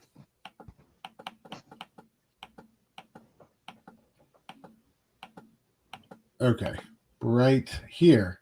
So when he's right there, I thought like he was just gonna kneel down and get beheaded on top of that little. Right. Yeah, like I thought it was like one of those things, but yeah, I don't know. I did not see the zombie horde coming. Did you? And all that being down there? No, because they didn't really explain anything about the shield or like the wall. Oh yeah, true. Yeah. Waiting on the other side, So when he's like, and then when he's leading up to it, and he's talking about, just don't let him drag you. I'm like, well, don't let what drag you, So yeah, this was a cool Game of Thrones shadow. Obviously, it's the White Walkers or whatever. That's the undead. But yeah, great shot. That's great, dude. That's great. I didn't even think about that topical reference to Game of Thrones during the time. Absolutely. Good call. All right. So yeah, the end of the issue, we get out to the ship, the two Thors encounter it. I love this line. The door, like, what is it? What's in there? The door comes up and what do you see? What does the old Odin Thor say? My God doomed grave. I love that line, dude. Yep. So great. Tells him to go, gets a spear through the side, tell the sheriff that there's death here, and then gets another one through the head. And who else steps out of the... Do I really not have it queued up? What's going on? Who else steps out but the Maker, right? And the Cabal that we saw earlier with Corvus Glaive, Thanos, and all of them. My bad, guys. Apologies, I don't have my ducks in a row here. But yeah, it was a crazy expectation, right? We thought we'd see our Marvel superheroes, and we get these guys right here. T-Rex, Worst of it. Thanos, Black Swan, Corvus Glaive, Maximus, Proxima Midnight, right? So that's the end of issue 2, our Thor dying. And then issue 3 picks up with Strange kind of reading Doom, the daily list of transgressions and what's going on in the kingdom. And Doom kind of chased him for bothering him with his banality and telling him, I remember all our disagreements and I don't know why you waste your time with this. Steven's pissed off. He's like, all right, you're in the mood today, right? And Doom tells him the troubles of gods are infinite and beyond man's understanding, but it wouldn't take a god to divine that this day the same is true of you. What's wrong, old friend? And Strange reminisces, I remember you and I making all of this, saving what we could, creating what we could not. And when we disagree, I remember that I could have been a god and not you. And Doom says, and I remember that you did not want it. And Strange says, I still don't, but I do remember, and I know how precious what we have left is, so I guard it fiercely. So I just love that dichotomy of Strange is, in a place few others are in Secret Wars, where he kind of left the rest of the heroes on Earth and went with Doom months before all this happened. He saw the future coming and decided to align himself with Doom and make this happen, save what he could. So, he has a lot on his conscience. I think he has more so than Doom would in normal circumstances. But I think the fact that Strange kind of left everybody behind months before everything went down, I think that weighs on him.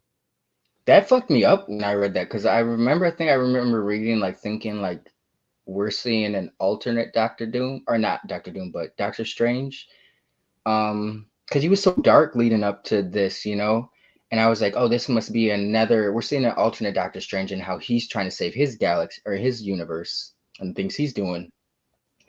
I might be wrong, but I don't think they explicitly stated that was 616 Strange at first. So when I found out that was him and he had been fucking working with Doom this whole time, I'm like, bro, like, what is life? Like, who's truly a hero? None of these guys did the Captain America thing when pushed. I mean, they really couldn't, but Captain America is so, well, there's always a better way looking ass. They knew that there wasn't, and Doctor Strange made the right moves. There was really nobody. I mean, who else could he go to? Him and Doom were the only ones on that level, that could really combat that type of threat. Yeah, still, I know he calls himself a sheriff, but he was still Doom's bitch in this reality, which, I don't know. I'm not the biggest Doctor Strange fan, so it's not like I care too much, but it's like, hey, have a little bit more respect for yourself, my man, Say you were there at Ground Zero 2, Doom, okay? I was there with you. Yeah, and I think he, like, you can see, like, later on when he has the other ship full of the Marvel heroes and he keeps it in stasis, like, for something, because he doesn't really know, his guilt is even happening. Right. If he, like, opens that door, he's going to have to answer questions he doesn't want to answer. You know what I mean? You know what made me think? Okay, this is what made you talking about when he finds a ship. That made me think. That's what made me think about, like, how's time work here? Like, how long have people been here? Because I remember when I think it was the Fantastic Foundation, Franklin and them, they found the ship. They were carbon dating in it, talking about how, I think it was the Cabal ship. It might have been the Hero ship. But they're talking about how this ship's been here for a long time, or something about the time or the materials, the energy of the ship. Something was not matching with, like, it's I don't know. It's older, or it wasn't as old as it should have been, type of shit. Even though it had been embedded in rock, they're like, the rock's thousands, millions of years old, but the ship is not millions of years old, but it's embedded, so that was, maybe I was like, well, how does time work? Like, how long have you guys been there? How long have the survivors been in their raft while time's refigured itself here? Just things. I know that this is a running theme, obviously, guys, with me. I can't let it go, but we'll get to the bottom of it eventually. Yeah, a nasty ass cheeseburger will tell us the truth.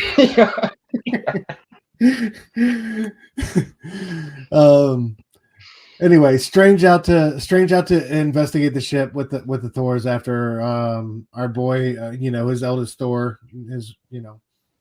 his most powerful Thor lost his life investigating what happened. Brings out his third eye, and a cool little move right now. Yeah. You know, sends out all the Thors on a search party, you know, within a certain radius, and recognizes that there's somebody else still on the ship. Right, tells them that he can come out, that you're not alone, and who Mm-hmm. else pops out but Miles? Right? Okay, you got me when I come in peace.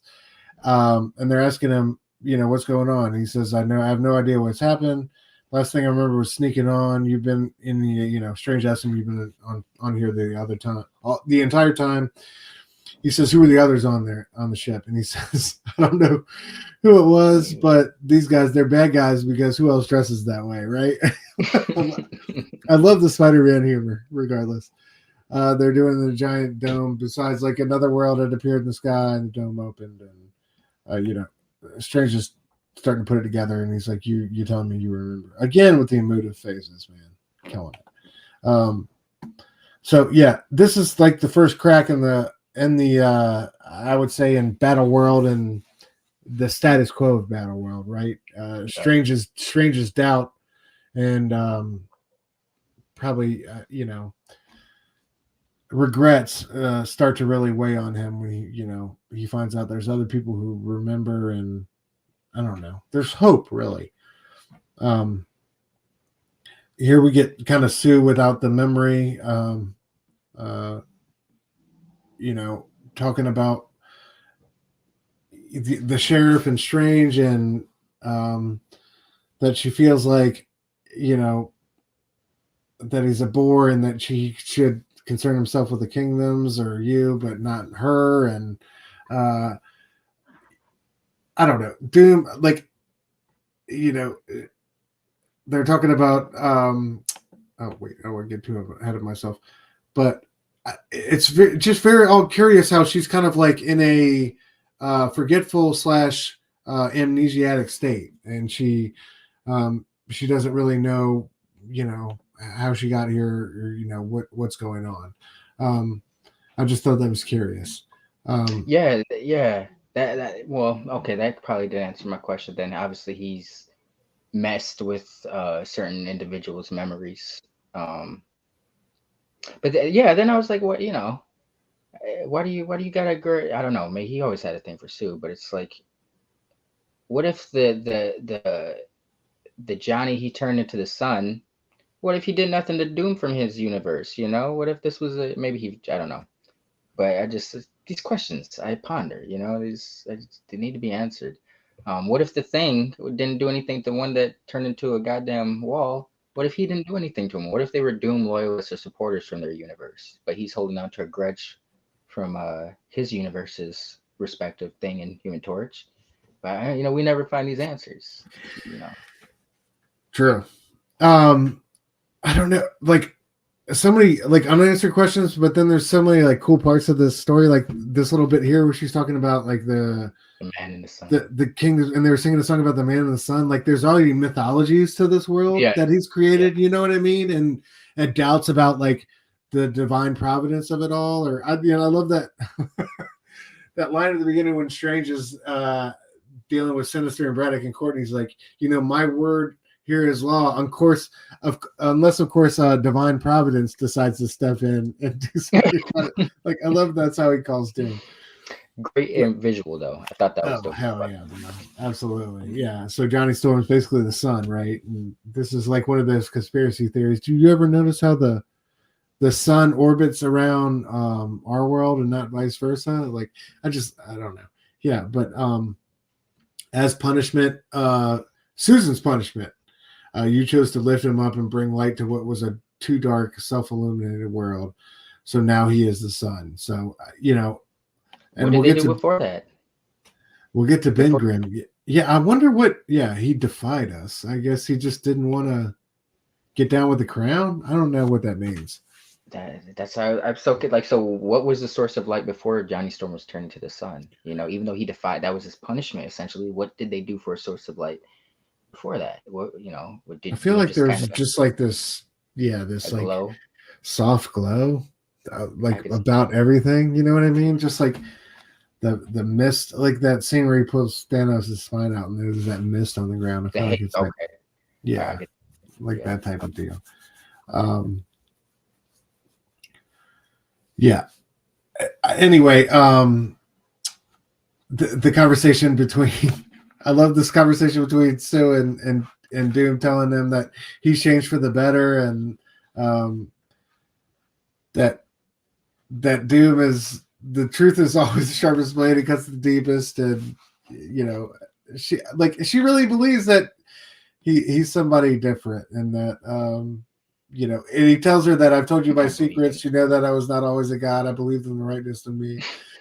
Given my gift to shape all of reality, it would take something better than the shapers of old. I just love how, like, I don't know, kind of clueless she is, and how her daughter really seems like the one who's most hip in this whole circumstance.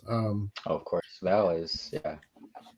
I don't know, but yeah, she definitely seems like he tampered with her memory the most, and is holding things back. This was a dope scene. Yeah, when was Val created? I don't know, man. That's a good question. I should know the answer to it. I was just thinking about that today. Like, when did Val and Franklin show up? I know Franklin's been around for a minute, but I know, but Val's probably been around for it.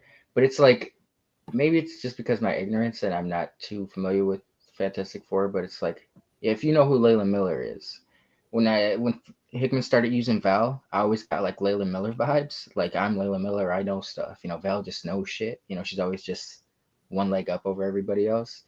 But I know that's why I'm just curious. It's just a random question. Her personality as a kid, how Franklin was a little boy at one point. He was always written as a little boy. Now he's like a teenager. Was Val always this age when she was introduced finally? Or I feel like she was, bro. No, she was a baby. Like, I remember Baby Val in Dan Slott's run. When Doom showed up through her building blocks.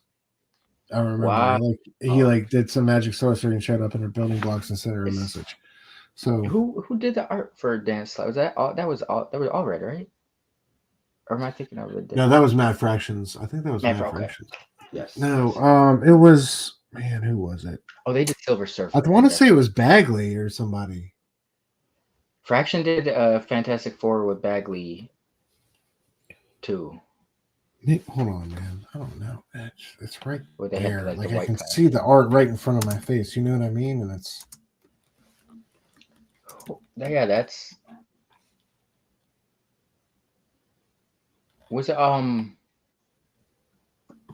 No, I'm thinking of Paul Cornell and Leonard Kirk when they had those red suits for a little bit. That brief moment. Fuck. That is bothering me. Nothing's bothering me more than the time thing in this world, guys. I just need to know.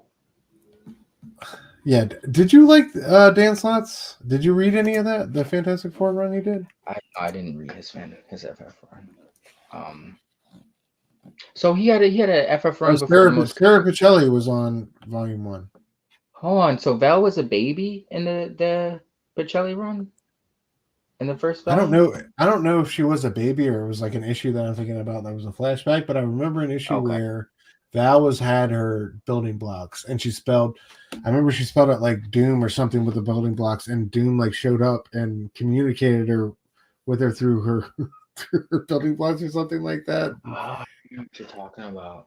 It was a crazy ass storyline. I don't remember all the specifics of it, but it was like one of those sorcery Doom type of appearances. But yeah, anyway, touching moment here between Sue and Vic before we move off.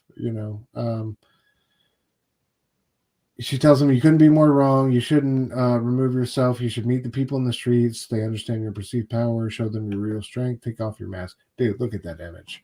Unbelievable. So they can see this. So they can see what I see, a God with a great love for his people. Right? And I think Doom does love, like, everyone here. I think he did his best to say he realized they were placing these molecule men throughout these universes and using them as bombs to detonate. The Beyonders basically got drunk on their own power and got tired of creating life as what's his name? Something Reese, the molecule man. Owen Reese. Owen Reese, yeah. I love this character in this, but yeah, we'll get to that later on. But yeah, the Molecule Men are basically, the Beyonders they become obsessed with death after becoming obsessed with life, and um, yeah, Doom recognized that before anybody else. Anyway, we get to really see the extent of Strange's doubt. He's got this Isle of Agamotto he's hidden from Doom, where he keeps all these artifacts of the past.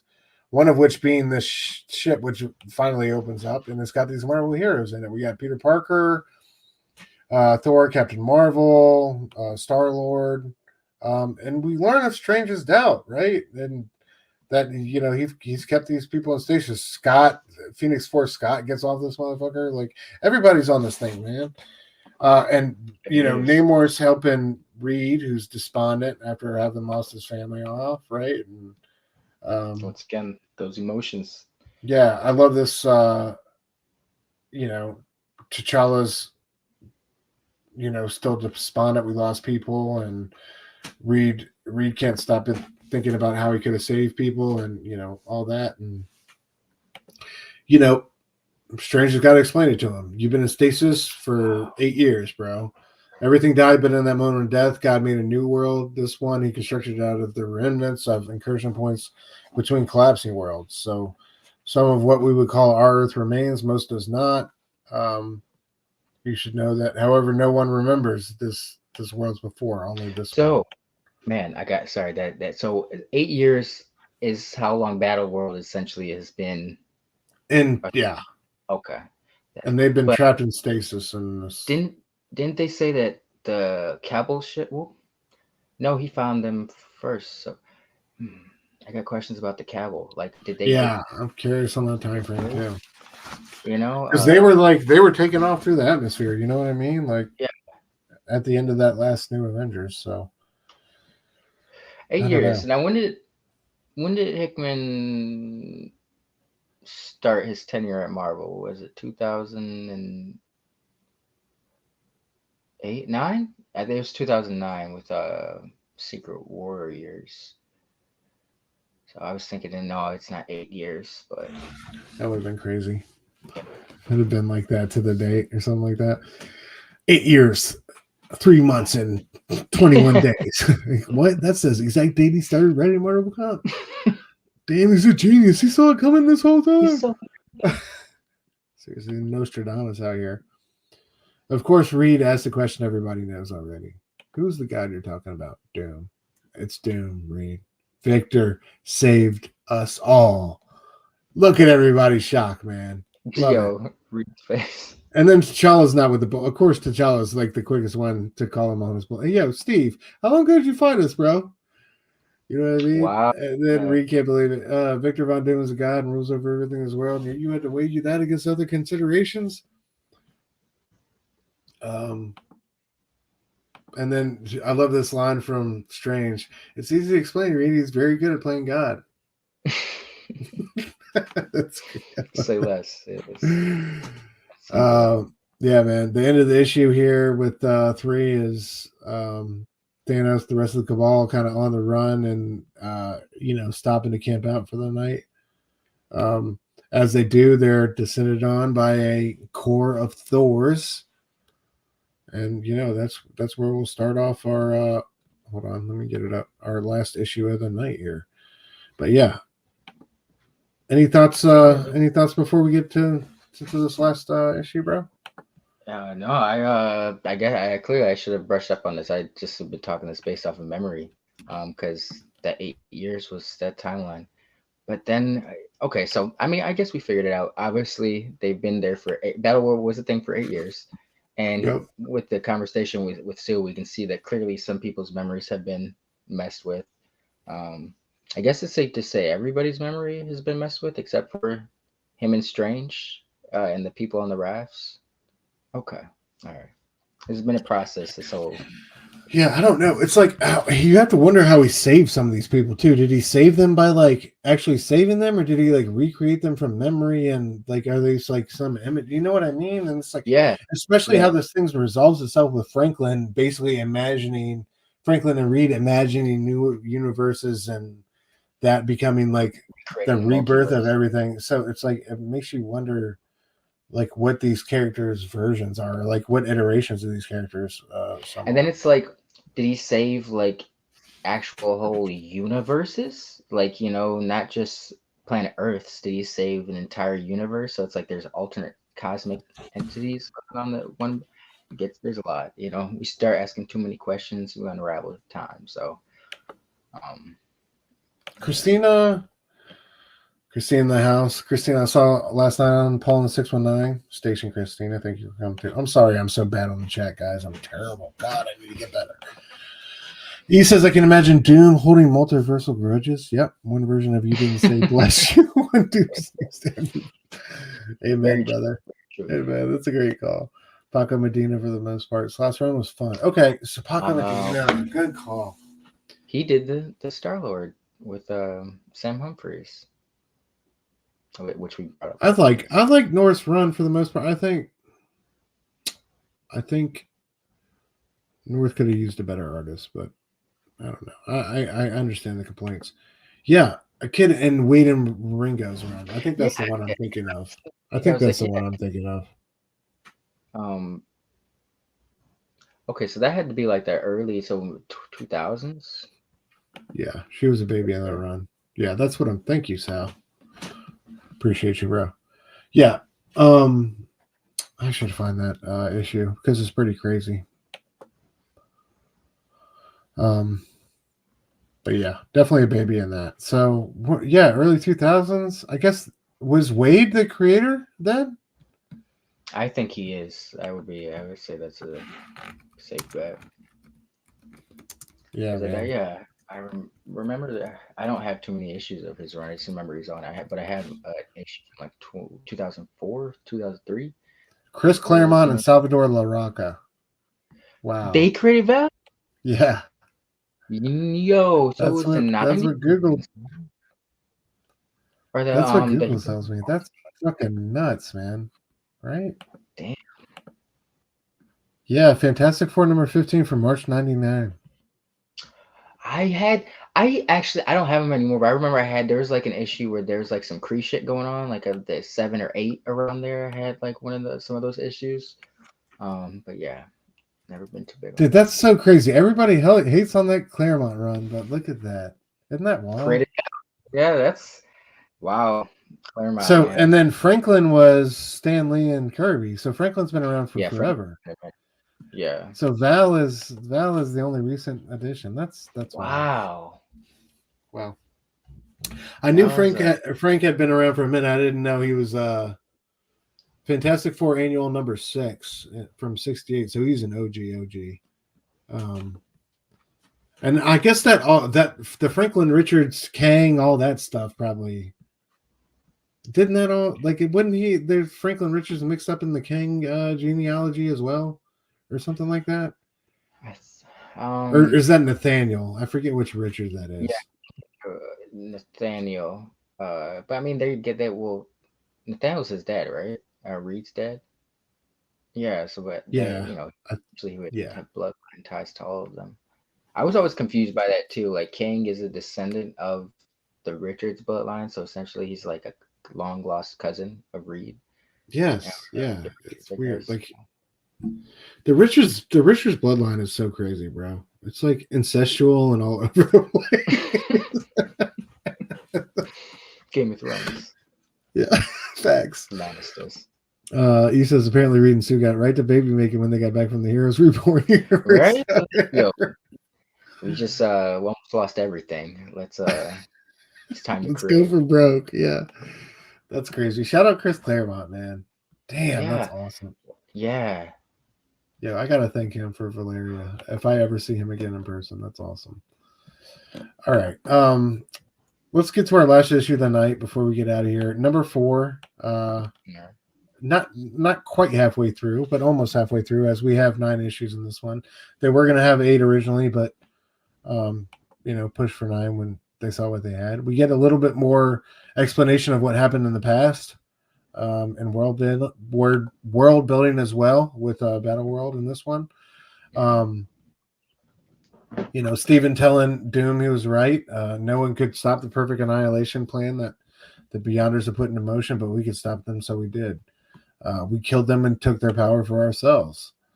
I looked into the abyss, and that was omnipotence, and ran from it. Doom did not. Then he saved all that there was left to save. Just a really jaded, crazy ass take from Strange, right? Words you never expected to see. Like you said, definitely Doom's bitch, and definitely playing second fiddle to him. I love Fox the Phoenix Force getting off the life raft, right? Telling him, don't you have the responsibility to burn it down and raise up something better? Isn't that the real burden that comes with the kind of power Doom has? Isn't the kind of burden of power that I have? And then Strange tells him our attention is needed elsewhere. Meanwhile, there's the Council of Thors reporting back to Doom about what is going on. That they found the Cabal or whatever, and that they're being attacked. However, Doom dispatches Strange, who kind of like shows up. Yeah, Steven has arrived. Boom. Great scene, dude. Just love the way that looks. And he asks for, Valeria for an updated projection. I just love how it goes from these major action scenes to like little conversational bits that let you know like what's going on, or gives you little details that fills in the gaps a little bit for you. Valeria lets him know that things are more favorable, of course, but less predictable.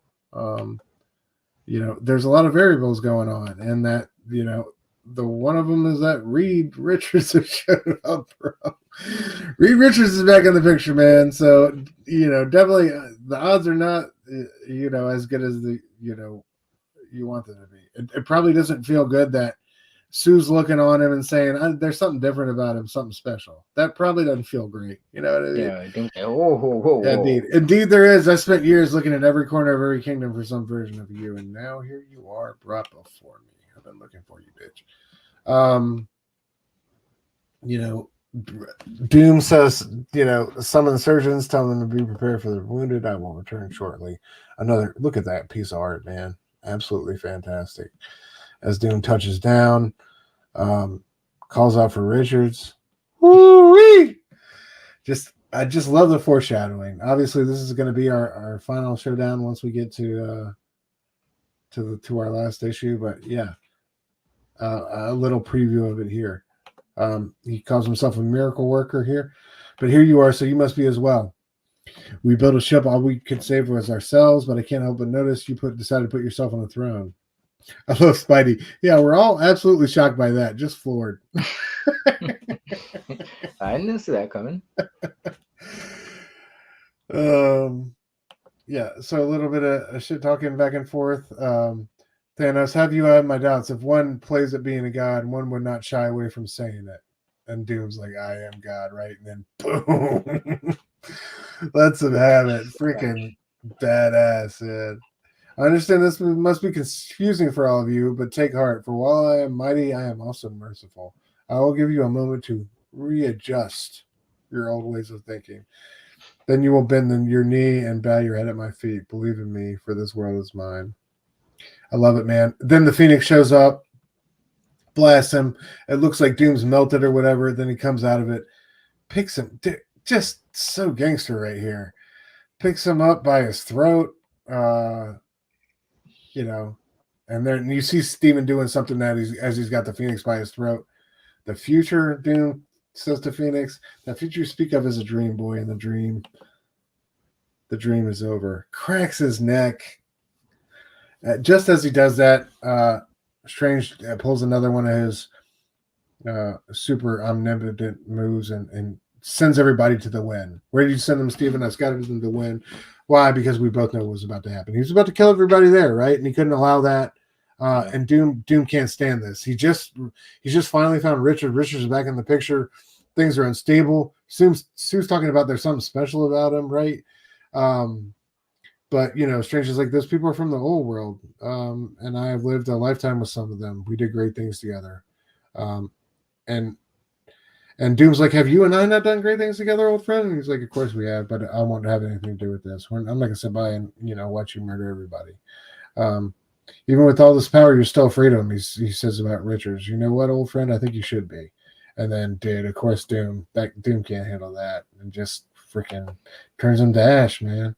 And that's the end of our 4th issue, bro. So, and this is like the big crack in the armor, right? This is the chink that's not going to go away. It's going to continue to fester and grow and boil from here. And this is the beginning of the end for Battleworld and Doom's reign as God Emperor. But Reed Rich, I just love, like I said before, I love how it's crazy and it's complicated and it's complex and there's all these characters in it, but essentially it's a story about Doom Richards, man. And it's a story about the building blocks of the Marvel universe. And to me, that's just the genius of it. It's about all these other things, of course, but at the heart, it's about those two, and it tells that story so well. And I just love how Hickman leaned into that history of the Fantastic Four and Doom and Secret Wars, the history of some of these characters. And I feel like he writes some of these characters just so well. Just like, I love this version of Strange. I love the Spidey in here, the Spidey for comedic relief. And then like how we transform some of these characters as part of the landscape, really, with like Ben Grimm and Galactus and Johnny Storm as his son. Yeah, man. Like as part of the environment and landscape, it's crazy. It's genius. I'm still getting over it all these years later. It's definitely a peak.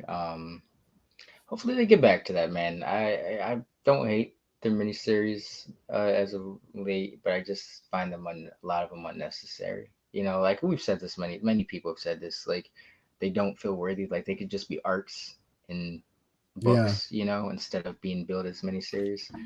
But this is a story that had to be. It's this. Was the idea that always go into Secret Wars, or was he going to try to tell this story within Fantastic Four? I think it started with Fantastic Four. Then when they had the creators swap ups after Avengers vs. X-Men in 2012, he decided to tell it in his own book. He didn't know at the time that it was going to end up being a New Avengers book, but he was like, okay, I'm down for and that's crazy to think about after all he had accomplished on Fantastic Four and FF, to be like, just to be willing to do it, like, oh, I'll drop that and just do my own thing. Hey, I got the Secret Wars idea in the back of my head that I, Still what brewing. I mean? Like, yep, that's ballsy, and I love how he gave himself to the chaos and the process like that. And this is what came out of it, man. I just think it's a testament to his genius. And dude, I was just thinking, like, what's the thing I can say that's come closest since then? Like Krakoa, and how the resurrection process and how radical and how visionary that was. I think they're really going to struggle to replace this guy. Was such a, like, Bendis did amazing things and told incredibly original stories and like, but I think really the way Hickman reinvented things and built on the history and the legacy, I think Bendis kind of flipped the script. His thing was like, why not? I think that's how he approached a lot of things. I think what the respect Hickman had for the history of these characters and what they mean to the Marvel universe and to these lifetime readers, I think is just really like the genius that runs through everything. Yeah, he, like, to your point, he's like, he is a writer who knows how to, like, even if it's something that wasn't good, maybe not looked at back at as fondly, he knows how to still incorporate history into something and revamp it into working to fit his story.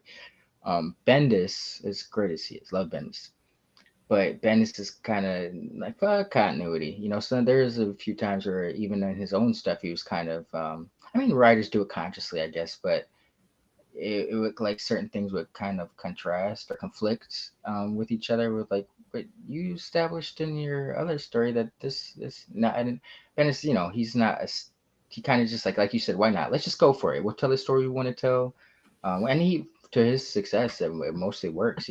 I was thinking about Infamous Iron Man today and how we're it's an interesting run, but it's not our favorite works of him, But I had, he was like, yo, I just turned fucking at the time. It was like, yo, I successfully turned Norman Osborn into an Iron Man, with Iron Patriot and the Dark Avengers. Why can't I turn Doctor Doom into an Iron Man superhero? He is like that. Why not kind of comes to mind. Like, why can't we make this work? If you got a good story, you can make this. So I mean, it works for him, but there's some times where it doesn't work. Sometimes, Yeah. And yeah. And I think like Doom needed a breather after like that Secret Wars run, and I think to just like pick him up and make him, just because he didn't have the scars anymore, and he was, I don't know. There's a lot of things going on with that. That was like you said, man. They had the seeds of a good idea. I just don't think both the timing I think was a big deal, and the execution of that I think we're definitely the I think you could say that about a lot of stories, but I think it was especially true for coming out of Secret Wars and trying to make infamous Iron Man stick. I hope I think there's elements that could really work for the MCU as far as that story's concerned, but I hope that's not going to be like the majority of their focus. Speaking of MCU, we were talking about this a little earlier, but I was just preparing for the short earlier tonight. I thought I was like, what if like the Tony's depends. We still don't know where out they're going, but if Robert Downey Jr. is going to be Doom outright, or if he's going to be a Tony Stark variant. But if he does the variant thing, like I told you earlier, like what if that kind of makes the real Doom come out? Because he's like at the end of the whole Doomsday fiasco, maybe Secret Wars, who maybe Tony Stark or Robert Downey Jr. is going to extend beyond just Doomsday.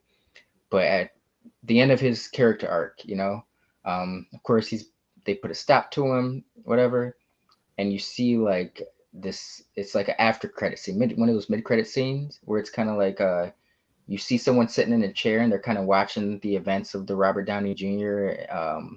Well, long story short, it's Doom watching this, and he's kind of the next time we see Doom, it's like you don't have to show who he is because that will give him time to cast the real Doom, but that kind of makes him come out like, yo, I had this dude speaking on my name. Like, this is not Doom. I'm Doom. Let me show you the real Doom. Like, not to be, maybe he's not a bad guy, essentially. Like, he's trying to show the world. Like, he's like a Wakanda. Like, look at what Latveria can offer you guys. Like, don't let that fucking false idol Doom make you think of, differently of the real Latveria, And it kind of spirals into him being set up as a villain from there. But yeah, they could go some interesting places with dude. I think they could do wild things. I think you could bring out all your old variants and all the old, like Nick Cage, Ghost Rider, and all the Spider-Mans and all that, right? Mm-hmm. And then you could also bring out new characters, like introduce a couple mutants or something like that. A couple good ones and a couple expendable ones, but dude, the things you can do, you can wipe the slate clean and move forward with who you want to move forward with in that moment, and you can give us real emotional stakes.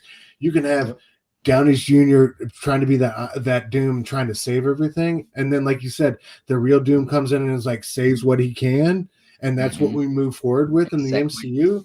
Like, dude, the possibilities with storytelling are fascinating, I think, and that's what I'm most here for. However you feel about the casting, or however like they're gonna do Doom, I think there's some fantastic storytelling opportunities, and I will continue to be excited for that, man. I think they're until they show me that's not where they're going, then I will hate them and I will burn their name forever. and any chance I get, but yeah, man. I still think the, like you said, dude, like the Inspector Gadget villain, we could have that type of reveal at the end of the thing where it's like the real Doom with the iron hand, and it's like some darker actor or something like that, or it's a Doom with a conscience, like but I don't know. I'm here for it either way. I think the like you see in Secret Wars, the opportunity to build on history and legacy and also do something new is going to be unprecedented. So I hope they do something cool with it. But yeah, man, anything you want to say to the people before we get out of here for the evening? Oh, thanks for tuning in, guys. If you people watch this on the rewind, hello. But yeah, come back next week as we wrap this up. And are we still? Yeah, this will tie into Infamous Iron Man. But yeah, the explanation for that. Yeah, we'll get through Secret Wars and take a brief look at Infamous Iron Man. I think a brief overview would be a fair way to approach it. Yeah. not too much happened, to be honest. There we were to spend a whole episode on No, it, but yeah, absolutely. Yeah, Sal says I hope the character of Doom last. Yeah, same for yep. me, bro. Same for me. But yeah, catch us tomorrow night. Me and Link both could be on Blood Spider Chatter, 9 p.m. Eastern, talking about Stir of Echoes. And then Fable is doing Blame Fable and His Amazing Friends this Friday at 9 p.m. I will be on that as well. Other than that, yeah, y'all come through, support the homies in the channel next week. We'll be back finishing up Secret Wars. Thanks as always for joining us, Bobo. Appreciate you, bro.